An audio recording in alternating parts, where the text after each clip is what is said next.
Hello, dear bankers. Namaskar. Good evening. You all are welcome in this session. So, JAIB की अगर हम बात करें, JAIB मई 2025 exam की बात करें तो आपके लिए एक इंपॉर्टेंट कंसेप्ट है जहां पर प्रोविजनिंग के ऊपर बेस्ड क्वेश्चन आपसे पूछे जाते हैं, केस स्टडीज पूछी जाती हैं, न्यूमेरिकल पूछे जाते हैं। तो इसी पोर्शन को आज के इस सेशन में हम आपके साथ टारगेट करेंगे दोस्तों, और डिस्कशन करेंगे प्रोविजनिंग के ऊपर और उसके न्यूमेरिकल के ऊपर। तो अगर हम बात करें दोस्तों, how to calculate the provisioning amount according to the provisioning norms, इसी को आज हम लोग समझेंगे दोस्तों। चलिए तो सेशन को स्टार्ट करते हैं। मेरा नाम है अरविंद सर और आप हमारे Telegram JAIB CAIB by Arvind sir पर जुड़ सकते हैं या QR कोड को स्कैन करके भी हमारे साथ जुड़ सकते हैं। सो प्रोविजनिंग नॉर्म्स क्या कहते हैं? प्रोविजनिंग नॉर्म्स की बात करें तो जो हमारे NPA के तहत हमारे एसेट्स होते हैं वो क्लासीफाई होते हैं 3 कैटेगरी में, सब standard, doubtful and loss assets. और अकॉर्डिंग टू RBI आपको लॉस के अनुमान के अनुसार आपको उतना अमाउंट प्रोविजनिंग के तौर पे रखना होता है। तो आरबीआई ने एनपीए की हर एक कैटेगरी या एसेट्स की हर एक कैटेगरी के लिए प्रोविजनिंग नॉर्म्स प्रोवाइड कर रखे हैं। तो सबसे पहले बात करेंगे सबसे ज्यादा लॉस जहां पर होता है वो होता है लॉस अकाउंट या लॉस एसेट्स। तो लॉस एसेट्स के लिए the entire asset should be written off if the assets are permitted to remain in the book for any reason. या तो आप लॉस एसेट्स को रिटर्न ऑफ कर दीजिए, और यदि आप अपने बुक में किसी भी रीजन से लॉस एसेट्स को रखते हैं तो आपको 100% प्रोविजनिंग करनी होती है आउटस्टैंडिंग अमाउंट की। फिर आ जाते हैं डाउटफुल एसेट्स पे। सो डाउटफुल में भी आपके पास 3 कैटेगरीज होती हैं, D1, D2 और D3 कैटेगरी। तो D3 कैटेगरी की बात करें तो यहां पर आपको 100% प्रोविजनिंग करनी होती है दोस्तों। वही D2 में आपको 40% की प्रोविजनिंग करनी होती है और D1 में आपको 25% की प्रोविजनिंग करनी होती है as per the rule. So in regard the secured portion provision में be made on the following basis at the rate ranging from 25% to 100%। तो कैसे 25% से 100% के बीच में प्रोविजनिंग करनी है? तो देखिए, period for which the advance has remain doubtful category. अब जो D1 कैटेगरी है हमारी, जहां पर अप टू 1 ईयर के लिए डाउटफुल कंडीशन होती है, तो वहां पे हमारा प्रोविजनिंग अमाउंट 25% होता है। जब D2 कैटेगरी की बात करें, जहां पे 1 से 3 साल के लिए जो हमारा टाइम पीरियड होता है, वहां पे हमें प्रोविजनिंग 40% करनी है। और D3 की अगर हम बात करें, मोर देन 3 ईयर्स, तो यहां पे हमें प्रोविजनिंग 100% की करनी होती है। ठीक है दोस्तों।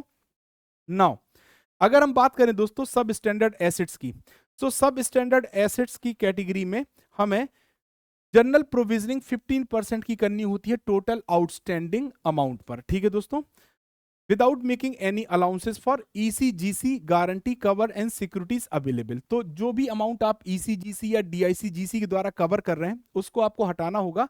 तो ऐसा अमाउंट जो कि ECGC या DICGC से कवर्ड नहीं है, उस केस में आपको 15% की प्रोविजनिंग करनी होगी। ठीक है दोस्तों।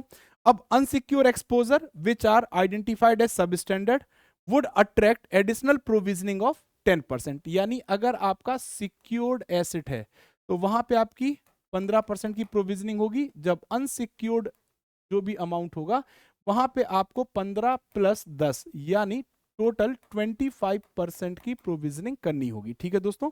नाउ अब अगर हम बात करें for infrastructure project loan account which are classified as a sub standard, अगर आपका कोई भी इंफ्रास्ट्रक्चर प्रोजेक्ट लोन है और वो सब स्टैंडर्ड कैटेगरी में है, तो वहां पे 25% की जगह आपको 20% की प्रोविजनिंग करनी होती है। ठीक है दोस्तों। तो ये तो हमारे रूल्स थे।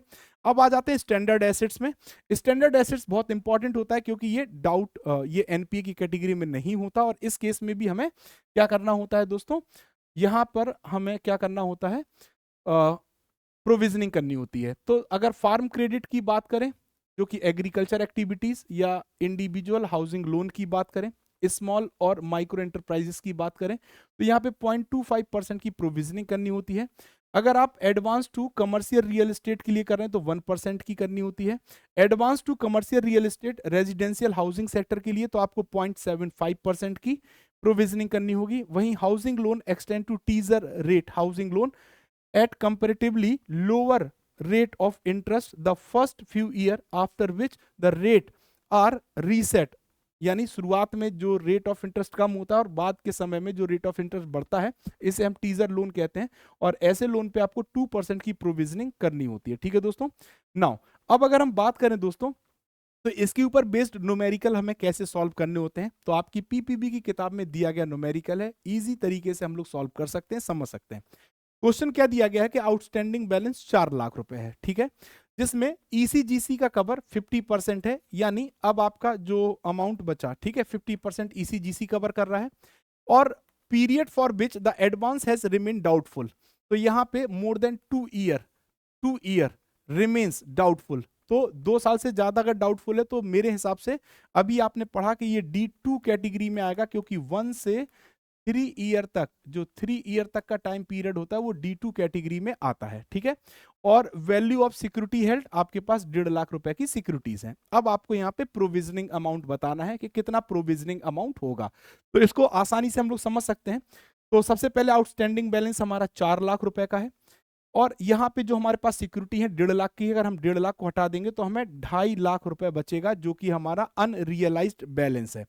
अब आपने देखा कि ईसीजीसी 50% को कवर कर रहा है, तो 2.5 लाख का 50% यानी 1.25 लाख ईसीजीसी कवर करेगा। तो अब हमारा अनसिक्योर्ड अमाउंट बचा 1.25 लाख। जो अनसिक्योर्ड अमाउंट हमारे पास जो बचा है वो कितना बचा है दोस्तों, 1.25 लाख। ठीक है दोस्तों, इतना हमें अभी तक मिला। ठीक है। नाउ अब प्रोविजनिंग अनसिक्योर पोर्शन की करनी है, तो अनसिक्योर पोर्शन पे आपको 100% प्रोविजनिंग होती है। अनसिक्योर पोर्शन पे आपको 100% की प्रोविजनिंग करनी होगी, यानी 1.25 लाख पूरा आपका ये प्रोविजनिंग हो गई अनसिक्योर पोर्शन की। अब आपके पास सिक्योर्ड पोर्शन जो भी है, ठीक है, सिक्योर्ड पोर्शन आपका कितना है दोस्तों, 0.60 लाख, यानी 60,000 आपका सिक्योर्ड पोर्शन है। और सिक्योर्ड पोर्शन पे आपको 40%, क्योंकि D2 कैटेगरी में है तो 40% की प्रोविजनिंग करनी होगी। तो 60,000 का अगर आप 40% की प्रोविजनिंग करते हैं तो आपको कितना हो जाएगा, 6 चौके 24 और 3 0 24,000। ठीक है दोस्तों। अब इस 24,000 के अमाउंट को अगर सही निकला है 40%, हाँ ठीक है। तो अब देखो यहाँ पे जो आपका 40% के अमाउंट से टोटल प्रोविजनिंग जो आपको मेड करनी होगी वो कितनी आ जाएगी दोस्तों, 1.85 लाख। ठीक है दोस्तों, डन। तो अब देखिए यहाँ पे आपकी जो प्रोविजनिंग हो जाएगी वो 1.85 लाख रुपए हो जाएगी। डन है। तो कितना आसान था, आसानी से आपने कर। ठीक है दोस्तों, तो यहां पे कितना आसान था, देखिए यहां पे आपका जो सिक्योर्ड पोर्शन है वो 1.5 लाख है, यानी 1.50 लाख है। ठीक है दोस्तों, तो यहां पे मैंने कैलकुलेशन थोड़ी गलत कर दी थी। यहां पे जो आपका सिक्योर्ड पोर्शन है वो कितना है, 1.5 लाख रुपए। ठीक, तो अगर आप 1.5 लाख रुपए का अगर 40% आप निकालते हो तो ये लगभग 60,000 रुपए आ जाएगा। ठीक है दोस्तों, ये आंसर आएगा 60,000। साथ ही साथ अनसिक्योर्ड की जो आपकी प्रोविजनिंग है वो है 1.25 लाख, है ना, तो 1,25,000। तो ये आपका हो जाएगा 1,85,000 रुपए, ये आपको प्रोविजनिंग के तौर पे अमाउंट रखना होगा, और ये आपका आंसर हो जाएगा। ठीक है दोस्तों, तो यहाँ पे कोई डाउट नहीं होगा, थोड़ा सा यहाँ पे एक कैलकुलेशन गलत हुई थी। तो आपका 60,000 रुपए आएगा, 40% ऑफ सिक्योर्ड अमाउंट आपका कितना है, 1.5 लाख है। 1.5 लाख का 40%, इसका अगर आप 40% निकालेंगे तो आपको मिल जाएगा 60,000, और 1,25,000 प्लस 60,000 आप ऐड करोगे तो आपको 1,85,000 मिल जाएगा। तो ये आउटस्टैंडिंग आपने निकाल लिया। ठीक, so advance covered by the guarantee of credit guarantee fund trust for micro and small enterprises, जिसे हम CGTMSE कहते हैं, या credit risk guarantee fund trust for low income housing की बात करें तो in case advance covered by the CGTMS और CRGFTLIH guarantee become non performing, no provision need be made toward the guarantee portion. ठीक है, तो इसको आप कवर नहीं करेंगे उसमें। ठीक है, चलिए एक क्वेश्चन करते हैं तो समझ में आएगा। Outstanding balance ₹10 lakh. ठीक है दोस्तों, CGTMS से 75% या मैक्सिमम 37 लाख रुपए तक का कवर होता है, तो यहाँ 10 लाख ही है तो हमारा 75%। ठीक है।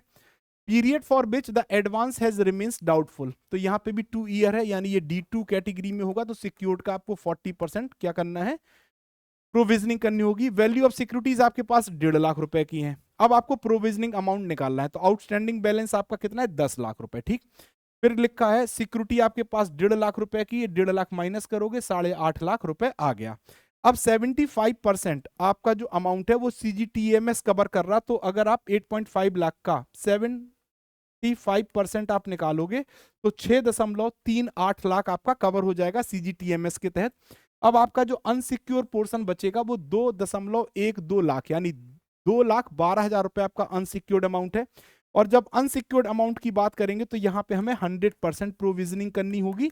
इसका मतलब 2,12,000 रुपए तो ये आ गए, प्लस आपका जो सिक्योर्ड अमाउंट है वो 1.5 लाख रुपए है। ठीक है दोस्तों, 1.5 लाख का अगर आप 40% कैलकुलेट करते हैं तो आपको कितना मिल जाएगा, 60,000 रुपए। ठीक है दोस्तों, तो 60,000 आप और इसमें ऐड कर देंगे, 60,000 और ऐड कर देंगे तो आपको टोटल कितना मिल जाएगा दोस्तों, 2,72,000।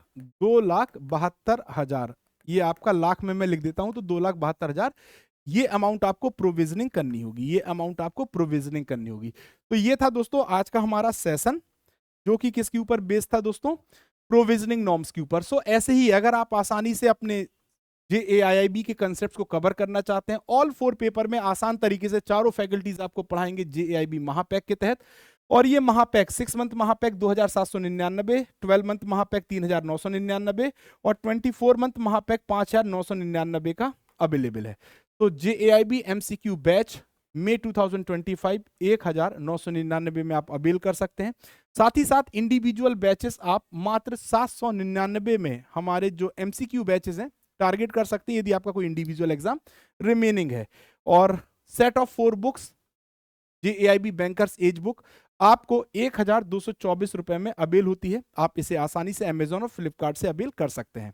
तो दोस्तों ये था आज का हमारा इंपॉर्टेंट सेशन, जो कि आपके न्यूमेरिकल पार्ट से रिलेटेड था और इंपॉर्टेंट है, तो इसको ज्यादा से ज्यादा प्रैक्टिस करिए, क्योंकि ऐसे क्वेश्चन एग्जाम में आपको देखेंगे। कैलकुलेट करने के लिए केस स्टडी आएगी, इन्हीं के ऊपर बेस्ड 5-5 क्वेश्चन आएंगे और आप आसानी से सॉल्व कर सकते हैं अगर आपके पास रिवीजन आपने किया है और कंसेप्ट को समझा है।